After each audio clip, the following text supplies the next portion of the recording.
खाटू श्याम जी की कथा। खाटू श्याम जी बर्बरीक जी हैं, उनका असली नाम बर्बरीक है। बर्बरीक भीम के पुत्र घटोत्कच के बेटे हैं और बर्बरीक जी एक समय तपस्या कर रहे थे भगवान शिव की।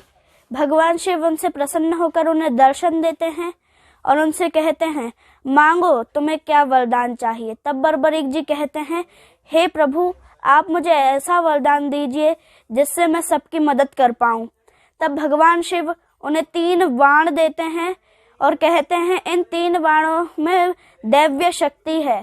पहले बाण से तुम जिसको चाहोगे उस पे चंद्रबिंदु बन जाएगी और दूसरे बाण से जिस पर चंद्रबिंदु बनी होगी उसका अंत हो जाएगा और तीसरे बाण से पूरी सृष्टि का अंत हो जाएगा। इसलिए तुम तीसरे बाण का सोच समझकर इस्तेमाल करना। और फिर शंकर जी उनसे वचन लेते हैं कि तुम तीसरे बाण का इस्तेमाल तभी करोगे जब अति आवश्यकता पड़ेगी। और एक और वचन लेते हैं कि तुम सदैव उसी सेना की ओर से युद्ध करोगे जो सेना हार रही होगी।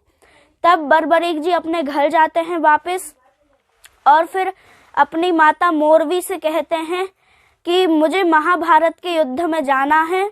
तब मोरवी जी कहती हैं, नहीं पुत्र, तुम उस युद्ध में नहीं जाओगे, अगर तुम्हें चोट लग गई तो।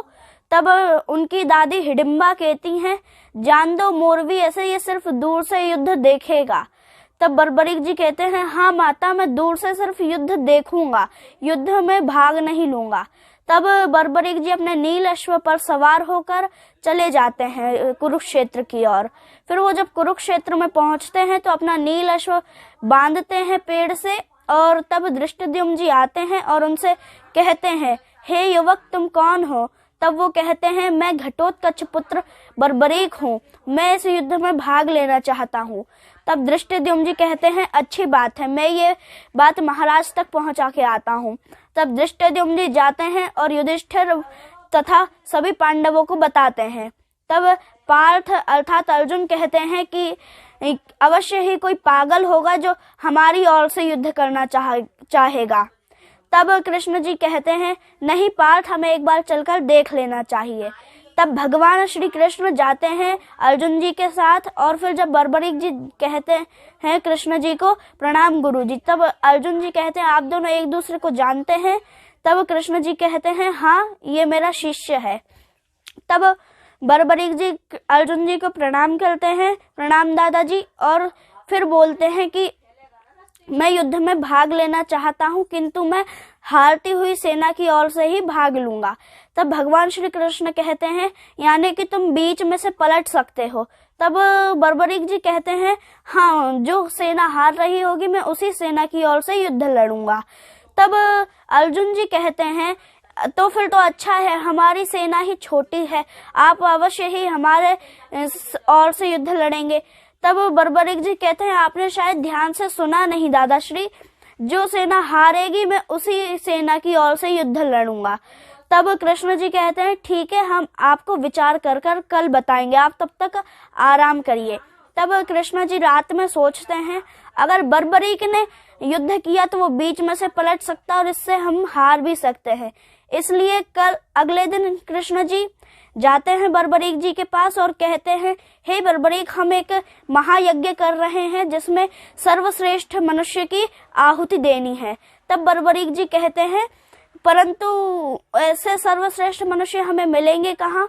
तब भगवान कहते हैं कि ऐसे सर्वश्रेष्ठ मनुष्य इस पूरे संसार में सिर्फ 3 लोग हैं, एक तो मैं, दूसरा पार्थ और तीसरे तुम। बोलते हैं पार्थ तो अपनी बलि दे नहीं सकता क्योंकि वो अगर पांडव एक भी कम हो गया तो ये धर्म युद्ध कहलाएगा नहीं। तो कहते हैं भगवान कृष्ण, अब तो मैं ही मेरी बलि दे देता हूँ, मैं एक सारथी ही तो हूँ। तब अर्जुन जी कहते हैं, नहीं केशव नहीं, मैं अपनी बलि दे दूंगा, भले ही धर्म युद्ध ना कहलाए। इतने में बर्बरीक जी अपना शीश काट के भगवान श्री कृष्ण को प्रदान कर देते हैं।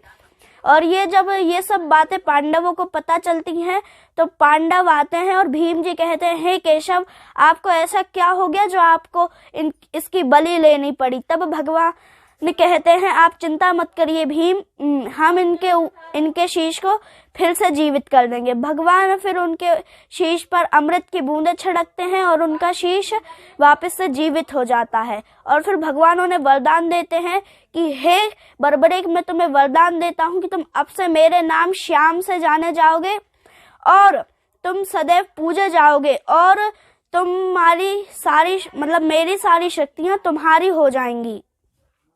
और फिर भगवान श्री कृष्ण और पांचों पांडव चले जाते हैं।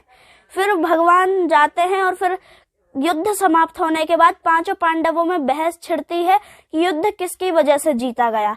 तब भगवान कहते हैं कि हम एक काम करते हैं, हम बर्बरीक से ही पूछते हैं कि युद्ध किसकी वजह से जीता गया। तब बर्बरीक जी के पास पांचों पांडव समेत भगवान जाते हैं। तब बर्बरीक जी कहते हैं कि युद्ध तो श्री कृष्ण की वजह से ही जीता गया है, क्योंकि अर्जुन के बाणों में श्री कृष्ण का सुदर्शन था और भीम ने जो दुर्योधन को हराया उसमें भी भगवान श्री कृष्ण की सहायता थी। इसलिए जो युद्ध था वो तो भगवान श्री कृष्ण की वजह से ही जीता गया है।